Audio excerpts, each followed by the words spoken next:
If you imagine every child that was killed, that's somebody's cousin, that's somebody's son, that's somebody's nephew, that's somebody's neighbor. This is Dr. Osman Latiff, Crusades historian and expert in Al-Quds, Jerusalem, Palestine, and someone who's carried out extensive postdoctoral research into empathy, dehumanization, and othering in conflict. He's going to be lifting the veil on the mechanics of dehumanization used against people from the Nazi Holocaust all the way to the ongoing occupation, ethnic cleansing, and attempted genocide of the Palestinians. How has our language, media, and politics dehumanized Palestinians? And more importantly, how do we rehumanize them? Stay tuned to find out in this episode of Empowered by Islam 21C, our new podcast where we collaborate with leading voices to discuss Islam solutions to 21st century challenges and trends. So your postdoctoral research was in empathy and othering in conflict. Can you just tell me a bit about what you have to say vis-a-vis that and what we're seeing unfold in Palestine in these last few weeks? I think what we're seeing right now is a manifestation of the reality of what othering, dehumanization actually not only are but produce in a real human level. Remember, othering is a kind of a mechanism of dehumanization, that is the stripping away of all of the codes of what makes us makes us recognize each other as human.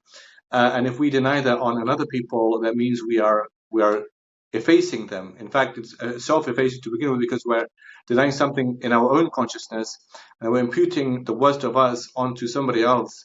And right now, in fact, the Palestinians in Gaza not only have been called human animals by the IDF, the Israeli Defense Minister, but of course they're being treated like animals, as if they're, of course, in a cage. And if you multiply the fact that they're in a surrounding, so structural otherness, the fact they're in a surrounding which is like called the open air, the largest open air prison in the world, and as if it's a cage, and then you call them human animals. In people's imagination, those of course who are not attuned to the suffering of the Palestinians for a long time, would see that being played out in terms of a zookeeper fighting against wild animals, and that in fact is shown in the barbarity expressed and shown in the destruction of Gaza, in the killing of its people, in the killing of innocent men, women, children, in the blowing up of schools, of hospitals, like yesterday, for example. And of course, that really is, in our world today, the manifestation of what othering, dehumanization is in a very real sense. We see kind of othering and dehumanization, obviously on the part of the Israelis as a tool to kind of keep up the ongoing siege, ongoing oppression of Muslims in Gaza and in the West Bank and even within what they're calling Israel. But one thing that many people have noticed is the world seems to be split, right? You see those maps going around, the vast majority of the world in terms of geography and in terms of, people are pro-Palestine liberation in one sense or another. But you see a very few examples of some countries, Western countries that are predominantly, white or former European colonies, right? The US and Australia, they tend to be supporting and showing unconditional support for the what I call the last remaining colony in the Middle East, Israel. And it's also telling that these countries are also themselves at the grip of the scourge of right-wing populism and far-right kind of ethno-nationalism spreading amongst them. So there's also something about who our countries see as human and who they see as subhuman. Who, because in all intents and for all intents and purposes, the Israelis are practically just of European descent. They're white. They're virtually indistinguishable from, the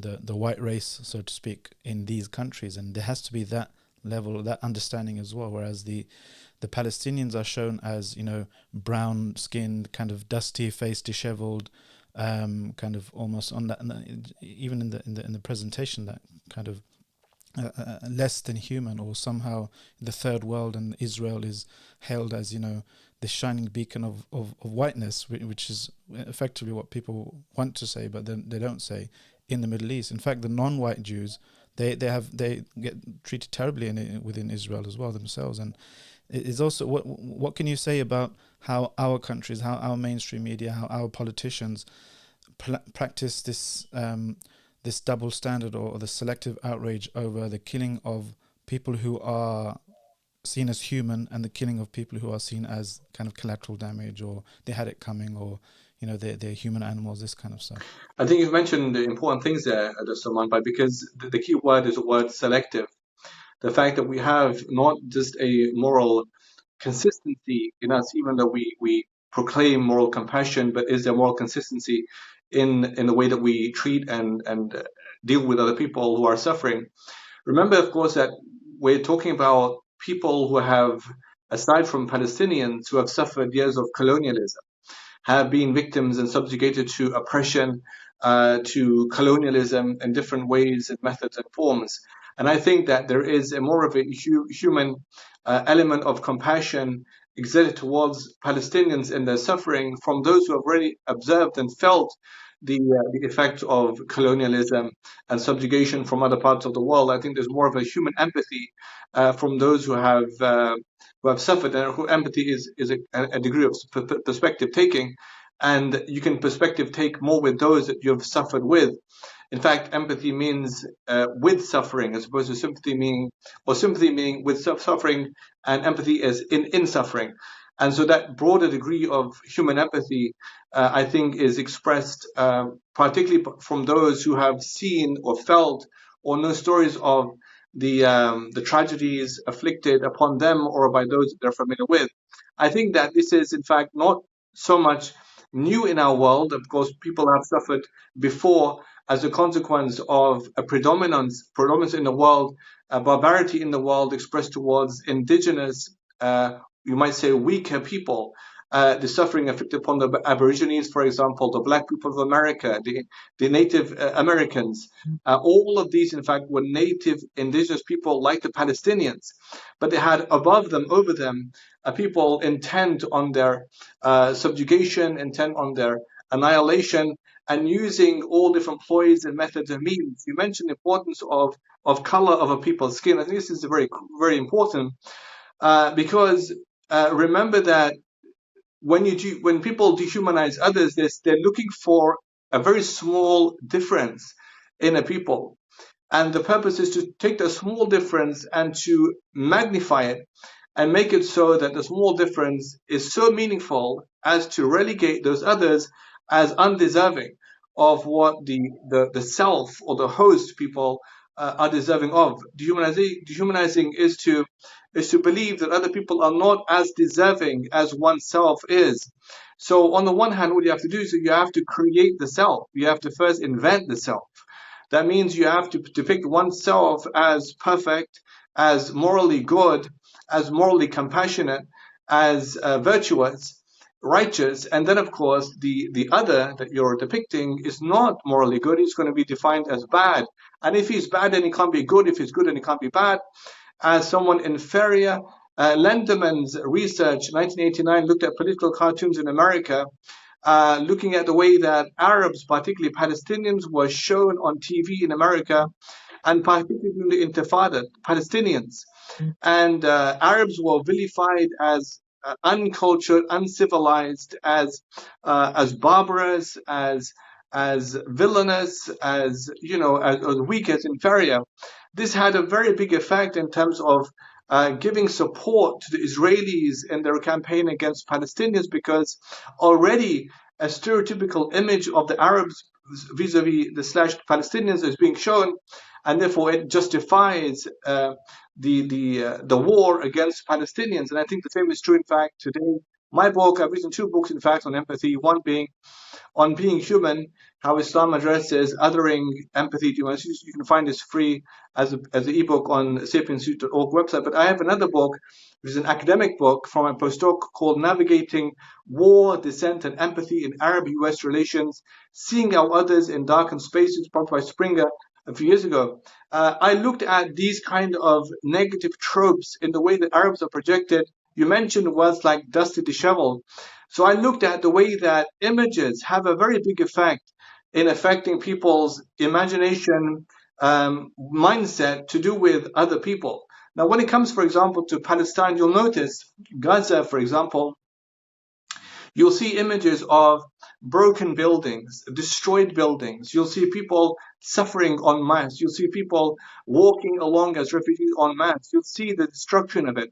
And when I see that, it reminds me, in fact, of a very of a song composed by Loki, in fact, called Grenfell, about the Grenfell Towers, and he has this anaphoric line called "Rooms Where," and "Rooms Where" is like this anaphoric line in the poem where you're forced to consider what was yesterday and what is today. Rooms where, and rooms where yesterday where you had furniture and settings that are humanized, and rooms now we don't have that anymore.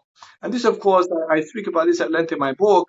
One of the there was a man called S. Yizhar, is a pen name. He wrote a book called Kibret Kizay. It's a historical fiction of the Nakba of 1948 destruction of Palestine, the forced expulsion of Palestinians from their homes. And he's writing about it as an Israeli Jew, by the way, because he was so taken aback by the level of insane victimization of the Palestinians. In one of his chapters, he writes about the fact that illegal settlers are now entering Palestinian homes.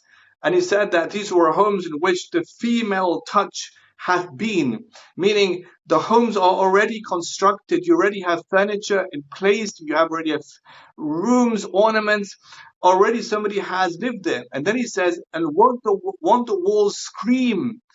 Won't the walls scream that we've already lived here before? And so the element of rooms where, meaning the past, not just seeing dilapidated, destroyed buildings of Gaza, those were homes once upon a time, just like yesterday. There were hospitals and schools and homes and mothers and fathers, and all of that existed there.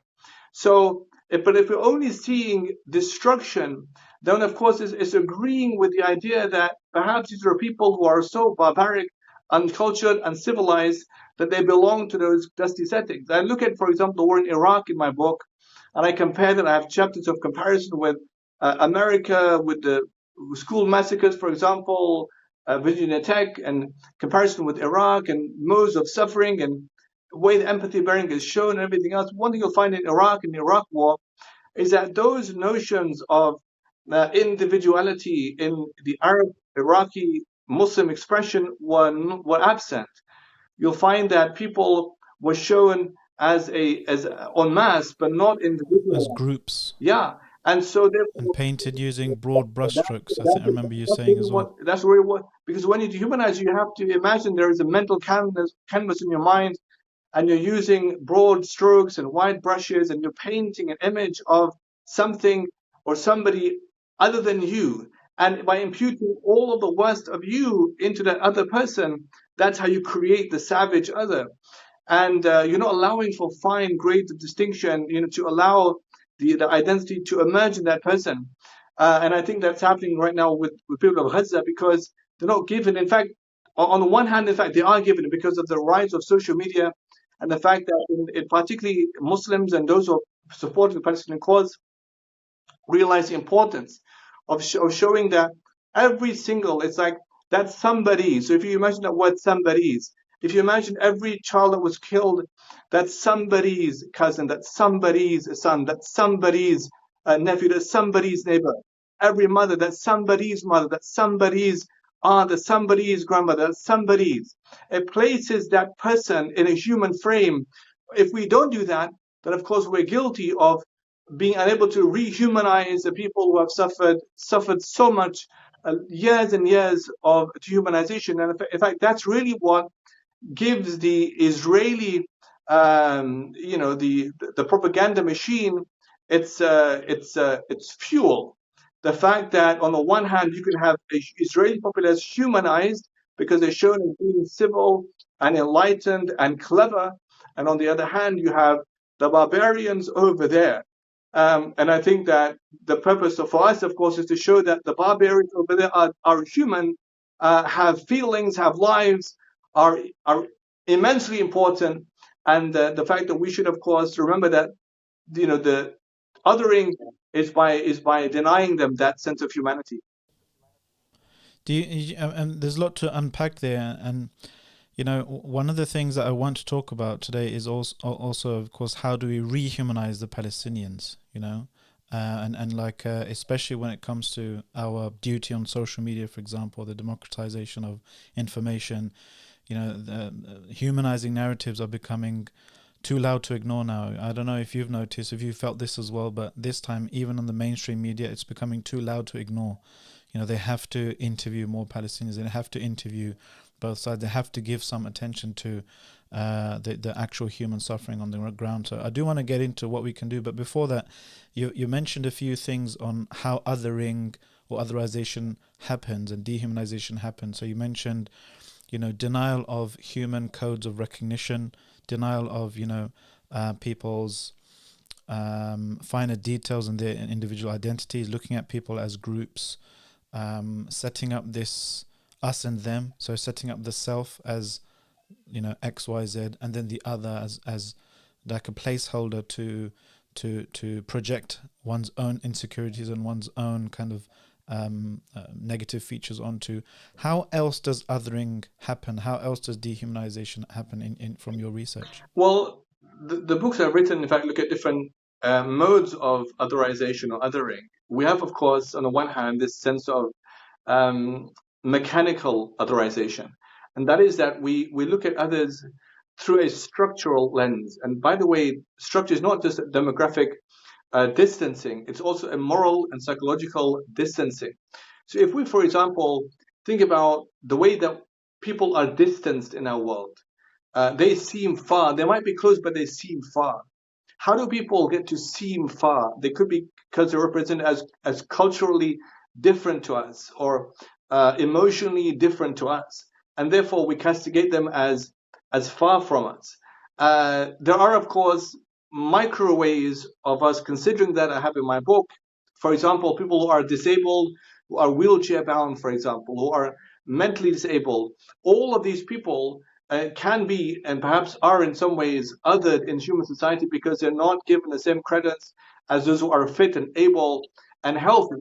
They're not the same. They're not seen as the same. Whereas from the Islamic paradigm, of course, the Prophet _sallam was very sure to impart upon his companions the importance of seeing everybody not through a physicality, but in terms of the spiritual essence of the human being.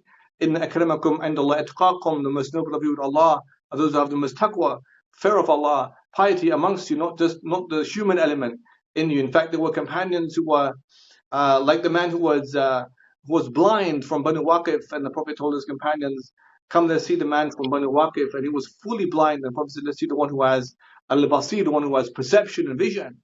And the ulama, they say that this is because the Prophet didn't see the man as blind. His heart was alive. And Allah in the Quran says, there is not the hearts that grow blind, there is eyes that grow blind. It is not eyes, but it is a heart that grow blind. But the man's heart was awake and alive. And likewise, you had others who were dark-skinned, Bilal al-Habashi, and you have others who are mentally ill, like the woman who had all these things, in fact, are discussed in my book on being human. But the point is that we have these potentials as human beings to castigate others as being less worthy than ourselves. The important thing, of course, in Islam is that Islam has existed with other civilizations, other religions for a long time. We've had Jews lived with us in Islamic Muslim civilization. You have Christians, you have Zoroastrians. Therefore, Islam knew how to deal with others with respect to their differences, but it never castigated those others as being as undeserving, unworthy. They lived by their own principles. But the point is that when it comes, for example, if you look at the way that the Western world, you might say, Western world has dealt with people who are different to them. It's very different to the way that Muslims have dealt with, like, for example, the Crusades, you had Muslims who already knew about the Christians before the Crusades, whereas in the Western world, you didn't have Muslims who lived with the Christians before the Crusades. Therefore, that had a very big bearing on their impression that they had of the Muslims. Likewise, the Jews, likewise to the people. So I think that that's important for us to consider. Yeah, yeah. I mean, it just reminded me of Jonathan Lyon's book, Islam Through Western Eyes, and the subtitle was From the Crusades to the War on Terror. So he charts. I mean, your PhD was in Crusader history, so you know this, that the way Islam has been portrayed and projected is of the Muslims have been the quintessential other of the what became the Western European. Yeah, and even you mentioned, And like, we see. for example, sorry to cut you off there, Salman, the element of color, because they projected the Muslims as Turks, and the Turk was the Moor, and the Moor was a darker skinned person. Even though you're speaking about, for example, the Inquisition, native Spaniards who embraced Islam, but that was used as a kind of a motif of otherness. It's like, for example, in contemporary times, I wrote a book in 2019 because of the shooting in two masajid in Christchurch, New Zealand, by Brenton Tarrant, who killed more than 50 Muslims praying in the masjid on Jum'ah. But in his work, in the manifesto that he wrote, he spoke about the fact that Muslims are today's Turks. And he references Urban II in Crusade. So what would Urban do? For example, he asked a question rhetorically. The fact that he sees Muslims as darker skin, and because they're darker skin, they can't be as pure and noble and as good as the whiter skinned people. And this was in fact used also in The Tempest by Shakespeare, was used a lot in Western civilization. It had an impression bearing on how the people who are far, not only because remember Spain is in Europe, so not demographically far afield, but culturally and morally and psychologically far afield from them. Yeah, and hence the process of race being something relative and constructed by human beings, right? Rather than ethnicity, which is something, a fact about you or your lineage. But your race is something, one person might be considered white in one place, the master race, so-called, and that same person may be considered black politically and socially in another place, Malcolm X, when he was on the and Hajj, he said that he met people who were whiter skinned, but they didn't see the world with their whiteness. I met black people, they didn't see the world from their blackness. The idea is that you could be white, which is fine, Allah made you like that, but you can't see the world from that whiteness or that blackness. Allah has given you something which is far greater, superior than that. And that is, of course, that moral intuition that he had that is focused on serving and adoring your divine creator as opposed to living on these human constructed modes of selfness. That's the key thing. yeah, subhanallah. So so you mentioned that there's structural changes and differences, the way that people are otherized, and there's the racial element as well, the concoction of the us and them, and presenting people as a lighter or darker, metaphorically or even literally. But I mean, there's also the matter of language as well, right? When we see how people's lives are portrayed, or casualties, for example, you'll have seen the headlines of BBC or Sky News or whatever. When it's a Palestinian, it's a Palestinian. When it's an Israeli, it's Israeli people. When Palestinians are killed, they die. Palestinians died. When Israelis die, they're killed.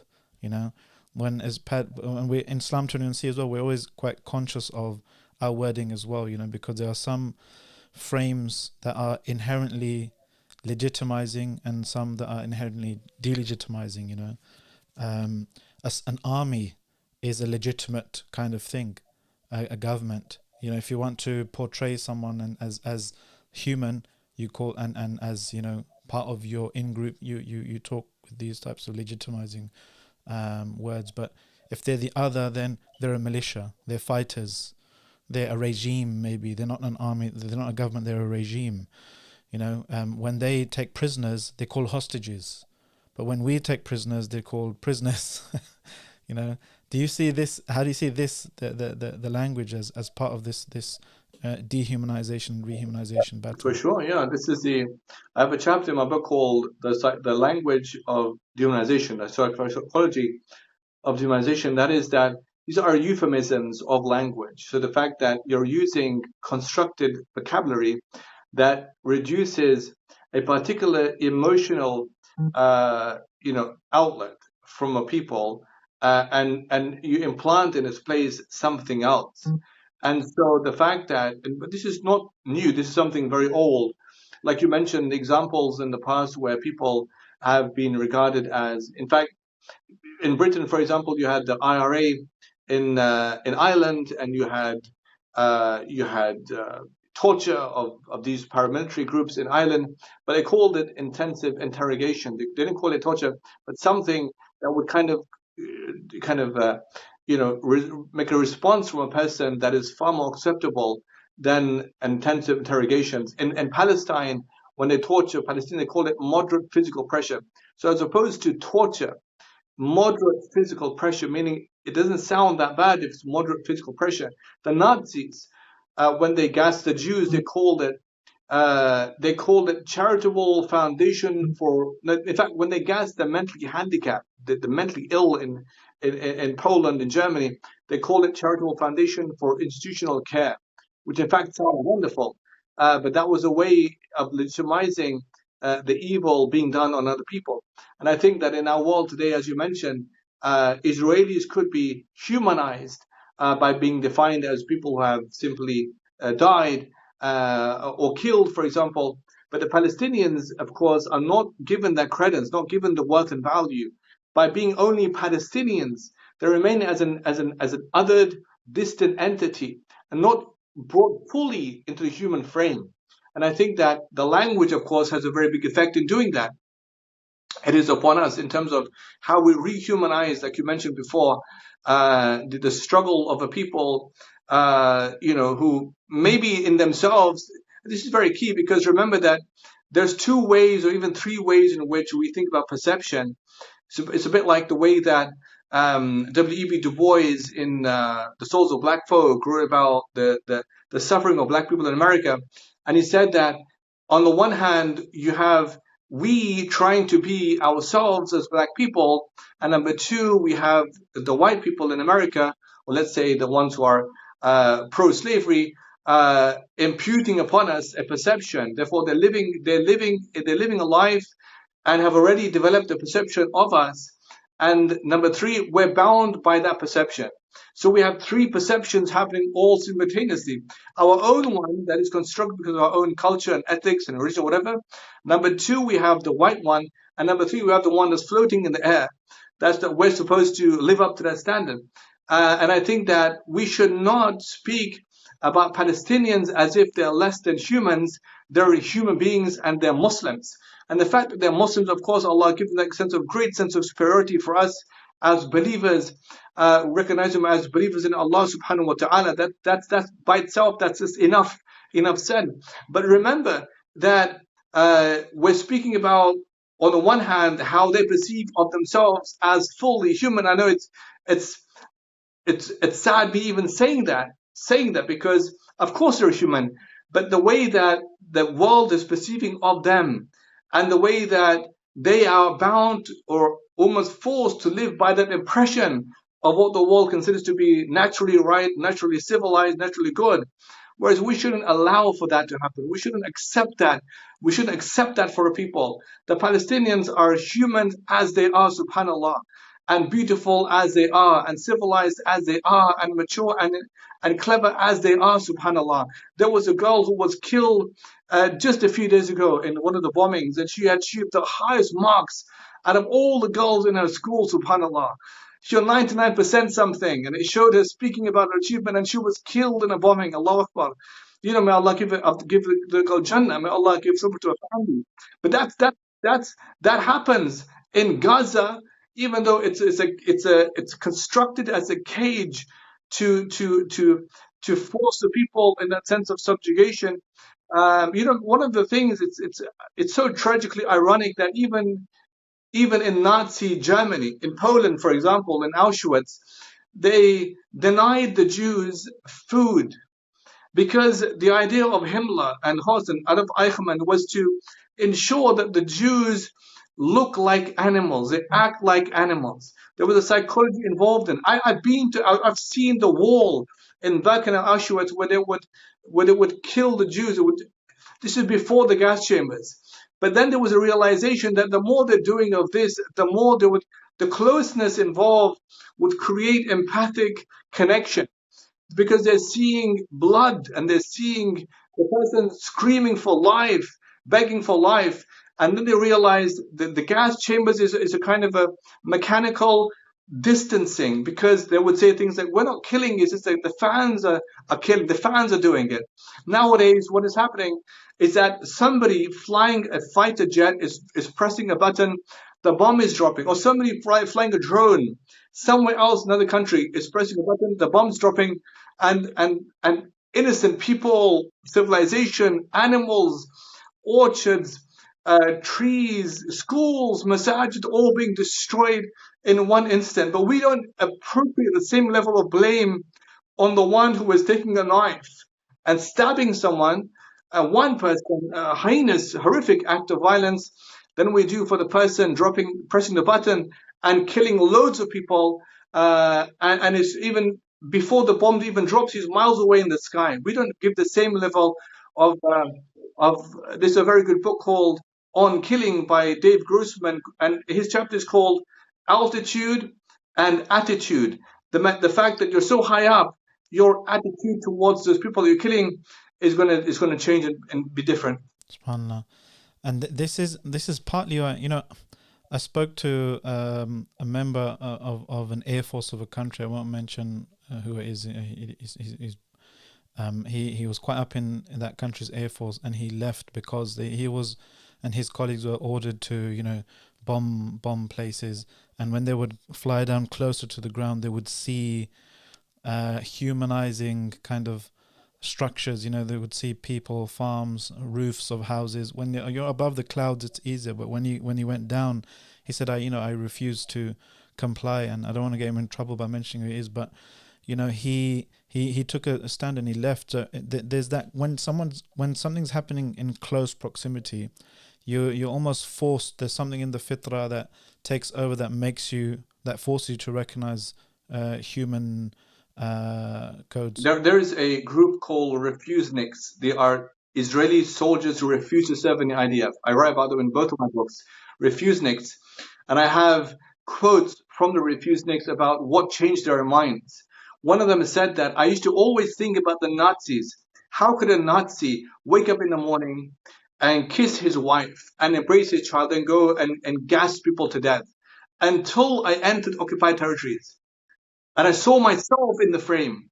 I kissed my wife, I embraced myself, and I'm going off to torture and harm other people. I saw myself in that frame.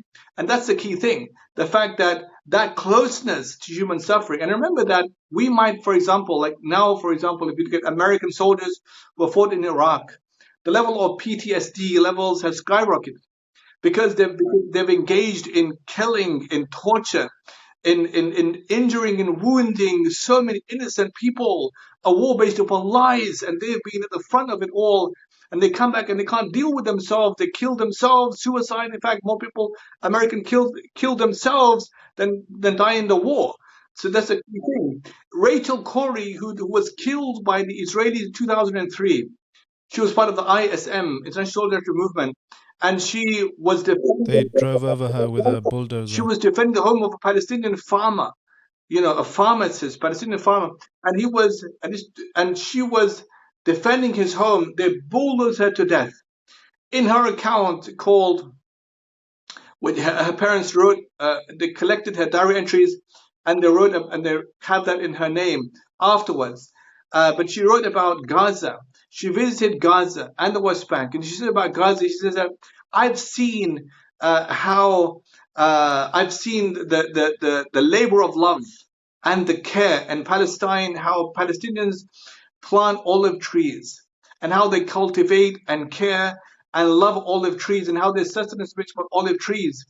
And he said, I've seen the way that you have farmlands, you have olive groves, and you have greenhouses. So Palestinians are protecting these things. And she said that I know if Uncle Craig, meaning someone back home for her, and Grandma were here, they would defend their gardens, with their teeth. The idea that you can make these associations. The fact that if you were there, how would you act? If you were in this, how would you respond? If you had been denied access to basic amenities in life for 75 years, captivated, if you were subjugated, if you were imprisoned in this situation, colonized in for so many decades, how would you respond? How would you do it? How would you do different to what they might be doing today? That's the key thing for us to ask. And I think Rachel Corey makes those associations for us to understand the importance of how we construct empathy in ourselves. One, of course, is through imagined storying. I have a chapter in my book about the killing of our sister Abir Qasim Hamza al-Janabi. We should know her name, Abir Qasim Hamza al-Janabi. She was 14 years old. I emphasize the word 14, her age, because an American media, they put her as 25 years old. She was 14 years old. She was killed by an American group of soldiers. Stephen Green led the assault against her. They mass raped her. They set her on fire. They killed her family. Her mother name was Fikriya. Father Hamza. Sister Hadil. They killed all of them. They burned the whole house down. Then when they fled, they were caught. Stephen Green said in his account, I did not see the Iraqis as humans. I didn't see the Iraqis as humans. So that in his mind, there were Hajjis, and of course, Hajjis is like an honorific title. Someone performed the Hajj, but Hajj was seen as a dehumanizing label. It was seen as an other, as dehumanized, as a Hajji is someone that's different. And that's because they didn't appreciate the cultural association with the word Hajji, or seeing Iraqis, even though you've bombed their country and you've reduced it to rubble, they're still living as human beings, subhanAllah. They wake up with the same air and anticipations and hopes and dreams. When do we hear about that? When do we hear, for example, that any Palestinian child killed as a child that had hopes and dreams and fears and worries and things to look forward to, anticipations in life?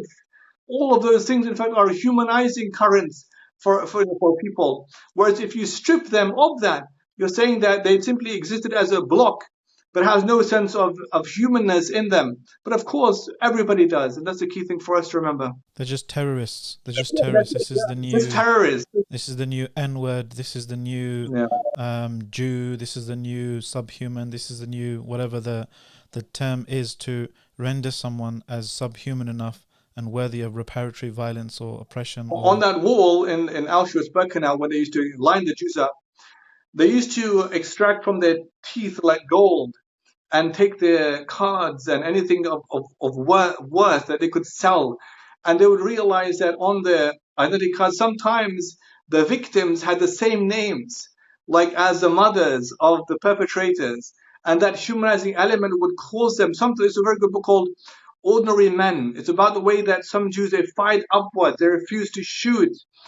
Some Nazis fight up, they refuse to shoot because they didn't want to feel the element of guilt. So they purposefully missed. Yeah, they missed. When the fight up was rather than firing at the victims because of that element of guilt. And maybe there's many people, in fact, like that in the world today.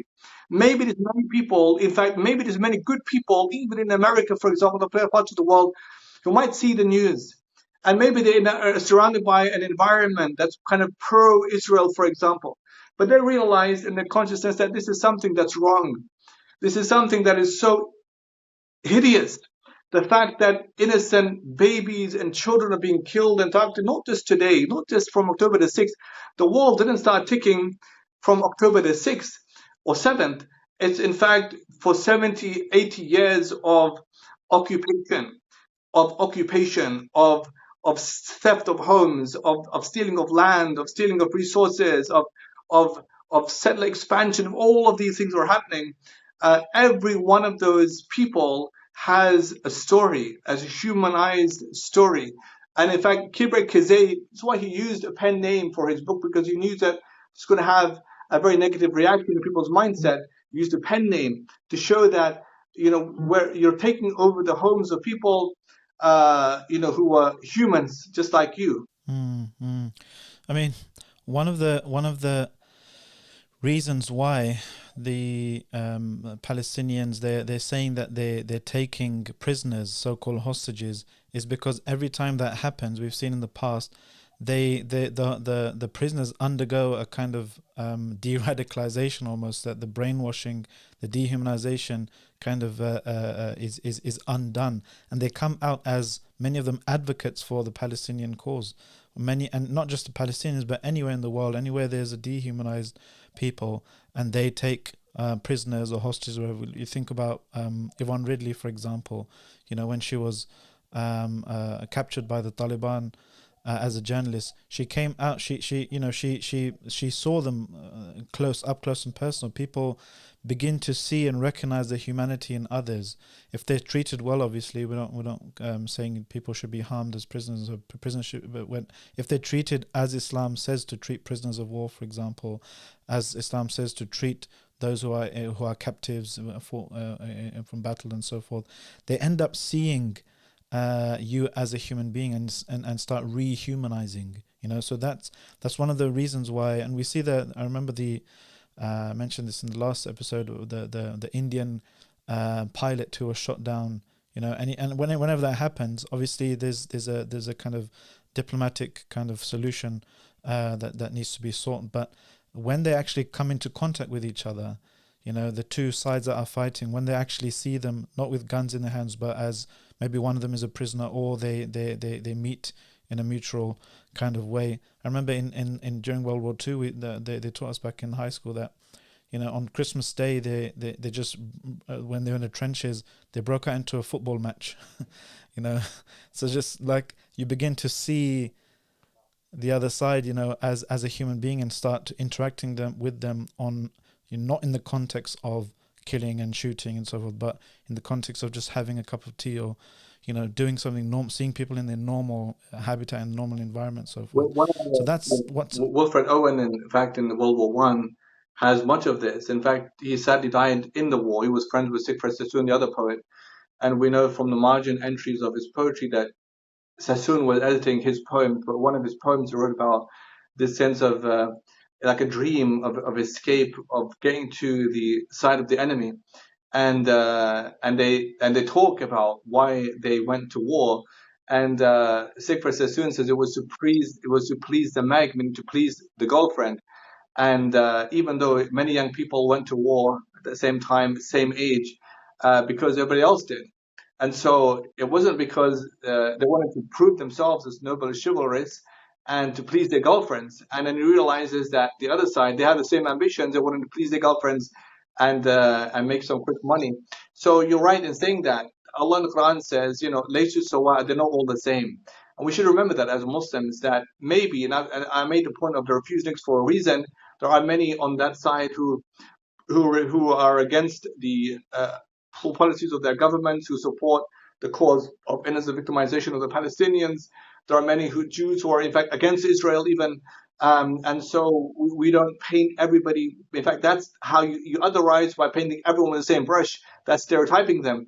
But to individualize each person, realize every person has their own level of consciousness. Perhaps some people are stuck in situations where the pressure from around them is forcing them to think one particular way. But everybody, of course, has their own heart and their own meaning and their own choice in life. So we should not forget that. But I think that you're right in saying that by encountering others, and in the Prophet's time there was a man called Thumama radiallahu anhu who was taken prisoner, and the Prophet passed him one day, and he says, "What can I do with you, Thumama?" And Thumama says, "Well, you have a choice. Either you could kill me and there'll be revenge. Either you can free me." Or he's giving, and the Prophet is leaving him. The second day, same question. Third day, same question. And the fourth day, the Prophet let him go. And Thumama says, he says, "I saw that I used to think that the worst people on earth were you people. But now I think the best people on earth are you people. And the worst deen on earth was Islam, and the best deen on earth is Islam, and the worst person was you. But now the best person is you." So therefore, it has an impression bearing on people when they see the reality of how people live and how they treat others. And of course, Islam is commanding us with those code of ethics from Islam about being good, about one of the beautiful things. There's a beautiful word in the Quran called athar and athar. So I was asking one of the local shuyukh about, so you have athar where Allah in the Quran speaks about prisoners, and Allah says, وَيُؤْثِرُونَ عَلَى أَنفُسِهِمْ. Allah says they give others, they give others to themselves, yeah, even though they're in need. And so therefore the element of sacrificing for others, giving, preferring others to themselves. But then you have athar in the Quran. So you have multiple times where athar is used more. Athar meaning imprints, landmarks, about impressions, athar. And so what is the connection between athar and athar here? And he says, because whenever you make a sacrifice for somebody else and you prefer them to yourself, you're leaving an impression on them, on their heart. That's so powerful. He says you're leaving, that's so powerful. He says you're leaving the impression on their heart. And I thought, wow, subhanAllah, that's so powerful and that's so true, because that a sense of association with people and seeing their human face and that conduct of just humanness has a very big impression bearing on their perceptions of what those people truly are in a very humanized sense. Yeah, subhanallah. So that's what the Palestinians themselves on the ground, they can do that when they come into contact with people. But from our perspective here, sitting thousands of miles away, how can we rehumanize the Palestinians? I think that one of the things, of course, is to so one of course is to say that, well, they're already human in their own frame. That's the first thing. But from the perspective of the people do not perhaps appreciate that sense of humanity, I think the pen is very important. It's a very good book called Gaza Writes Back, which you can buy on Amazon. Gaza Writes Back. It's short stories by Palestinian Gaza authors from Gaza, called Gaza Writes Back, and it's about these kind of very human accounts of their life as short stories. We should buy books like that, teach them to our children. We should kind of promote the importance of Gaza from a very humanized perspective. There are, of course, many things we could do. When you think about, like, mentally, a sense of imagine storying, mentally, empathy, it means trying to put yourself in somebody else's position, perspective, take with them, what would you do if you were in that position, situation. They have a school, I have a school. That means I'm learning, that means they're learning, that means I have teachers, that means they have teachers. So kind of very simple processing in the human mind. We have to, of course, ensure that the stories are not forgotten, but they're told. By retelling the stories, we're in fact humanizing the narrative by retelling the stories.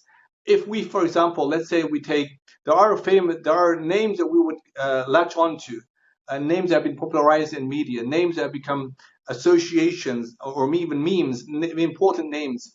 But if we forget the element of the fact that every victim has a name, every victim had a story, every victim had a life, every victim had a brother who was somebody's mother, somebody's cousin, somebody's nephew.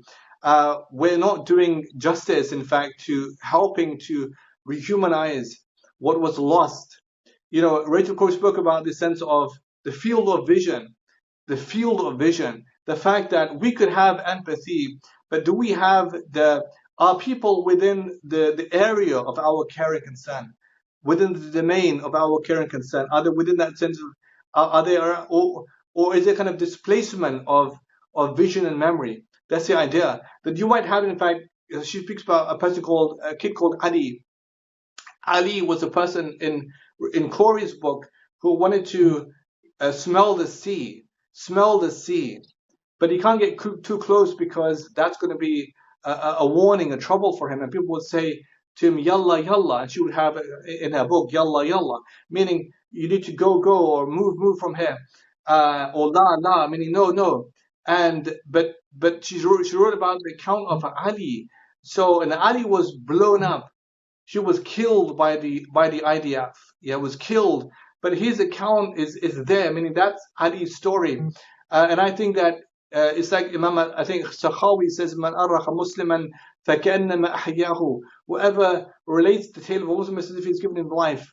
If you narrate the tale of a Muslim as if you're giving him life. So we give each other life by telling each other stories and events. And I think that those stories are powerful because they leave an impression on a person. They leave an impression on a person of how they can live their life or how other people live their life. And I think that the less that we have of that, because it's not just about you might say thousands have been killed, but each of those thousands has a life. If you name them, if you have a tally, a list of names, this person, that person, that person, that means every single life. It's not just one life gone, it's the life of that person and the mother and the son and the neighbor and the teacher. It's a whole paradigm around that person. That's how you humanize. You give life to the whole narrative. You don't, for example, if they're saying, for example, 1,000 kids have been killed, you don't repeat that. You say 1,000 human lives have been killed. 1,000 kids who had somebody's were killed. 1,000 mothers lost their children were killed. I mean, the whole thing has a much bigger impression bearing on us and our character and our consciousness than it should have by relying on only immediate accounts of that suffering. So one strategy to and tactic to challenge and undo dehumanization is to give details, narrate stories, give names.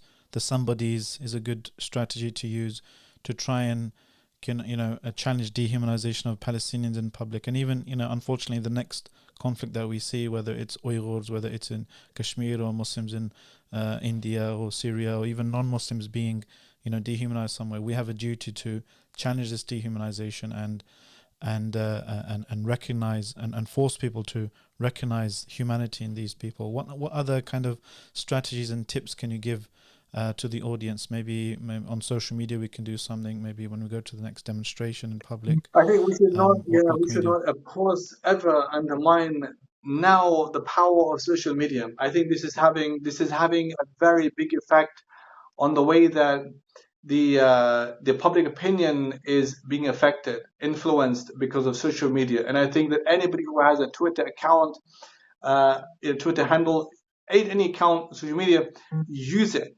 to just push forward the cases of not just the accounts of suffering of people, but the human story involved in that. I think if we can do that, and just by even retweeting some important tweets, we should do that all the time, every day, to really affect the algorithms involved in this. We have a responsibility as Muslims now, whatever we can do to try and do. And I think that social media right now is truly crucial. There are ways, in fact, even I remember last year when you had that person, Yaakov, in some Palestinian woman's garden. Yaakov, he was standing there, and the lady, may Allah bless her and give her Jannah and give her goodness in life, was saying to him that you're in my garden, and you're stealing my house. And he said, but if I don't steal it, then somebody else would steal it.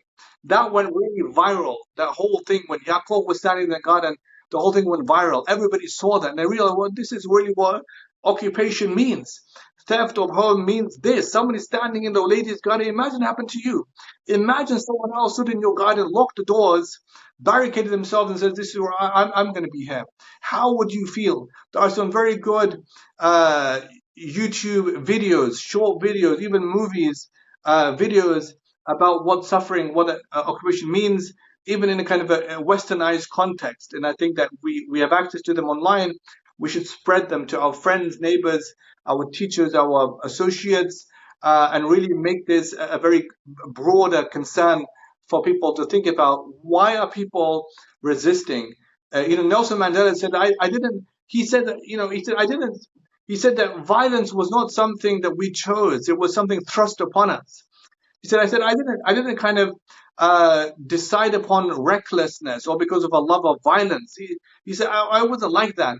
But he said that because of years of brutality and exploitation and suffering that we experienced, we were forced in a situation. And I think that it's important for us to realize that if we explain to people that this is what the people in Palestine have experienced for decades long, the natural inhabitants, natives of that land, and they've been expelled from their land, and this is why they're making their voice heard. I think that we have a responsibility to share that concern that they have We are, of course, our brothers and sisters, with them. And I think that even attending, for example, demonstrations or campaigning or reading, learning about the history of Palestine, this is very crucial for us. Many people, in fact, don't know about the history of Palestine. We should learn about the events, about the dates, about the repercussions. We should learn about the Anbiya in Palestine who settled in that land, who lived in that. We should know about what makes that land of Palestine, Al-Aqsa, so important for us as Muslims. We should know about the life of Zakaria alayhi salam, Maryam and Hannah and Ibrahim alayhi salam, and so many prophets who lived and traveled in that land and settled down in that land. We should know about what makes that land important. We should know about the Fada'il. Half of my PhD was on the Fada'il of Al-Aqsa, Al-Quds. Half of the PhD was on that topic. And if I saw in my first book, I dedicate the first part of it to enumerating the virtues of Al-Aqsa and where the manuscripts came from and how they were assessed and who published them and that. I think that in those days in the Crusades, remember that in the Crusades, when Al-Aqsa was occupied by a foreign enemy, the Crusaders, they used different strategies. On the one hand, you had, of course, ulama and scholars and people like Ali ibn Tahir al-Sulami, who was the imam of the chief faqih of Umayyad Mosque, and he wrote his Kitab al-Jihad, the book of Jihad.